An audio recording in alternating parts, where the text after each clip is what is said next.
హరి ఓం. పెట్టె నిండ కూడా పెట్టిన సిరులకు తగిన రక్షణంబు త్యాగగుణము అలుగు పార చెరువు జలములు కాపాడు లలిత సుగుణ జాల తెలుగు బాల. ఓ తెలుగు బాల, మనం ఏదైనా ధనము లేకపోతే బంగారం, ధనము, విలువైన వస్తువులు, సామాన్లన్నీ పెట్టి నిండా కూడబెట్టుకుంటే దాన్ని రక్షించడానికి మనకి త్యాగమైన ఒక బుద్ధి ఒకటి ఉండాలి, గుణం సహజంగాను. అది సహజంతో కూడుకున్నటువంటిది. ఎవరైనా మనకి ఇచ్చి కాపాడండి అని అన్నా కూడా మనకి అదే గుణం ఉండాలి. మన వస్తువును మనం కాపాడడానికి ఆ బుద్ధే ఉండాలి.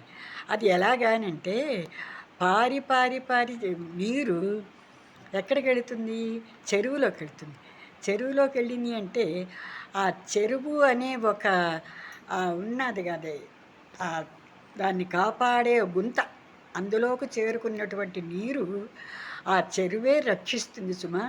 దానికి కూడా త్యాగగుణమే ఉన్నది. అందుకే అడుగున నీరు మన్నుగా ఉన్న చెరువులో నీరు పైన నీరంతా చాలా తేటగా ఉండి తన తాలకి త్యాగ గుణాన్ని ఈ పైన నీరుకు చూపిస్తూ ఎంతలాగా సురక్షితంగా అంతమందికి అన్ని జీవులకి కూడా చెరువు నుంచి నీళ్లు తెచ్చుకోవడము, మూగ జీవులన్నీ కూడా చెరువులో నీళ్ళు తాగడం కూడా మనకి ఆది నుంచి ఉన్నటువంటిదేను. ఈ త్యాగ బుద్ధి ఈ రెండిటిలోనూ ప్రకృతి సిద్ధమైనటువంటి నీటిని మనిషి తాలూకా సహజ లక్షణాన్ని రెండింటిని పోలికగా చెబుతూ మనకు కరుణశ్రీ గారు చాలా బాగా చెప్పారు. మనకు అర్థమైంది. మీరందరూ నేర్చుకోండి, మీ పిల్లలకి నేర్పించండి. మీకు నచ్చితే లైక్ చేయండి, షేర్ చేయండి, సబ్స్క్రైబ్ చేయండి. సర్వే జనాః సుఖినో భవంతు. నమస్కారం.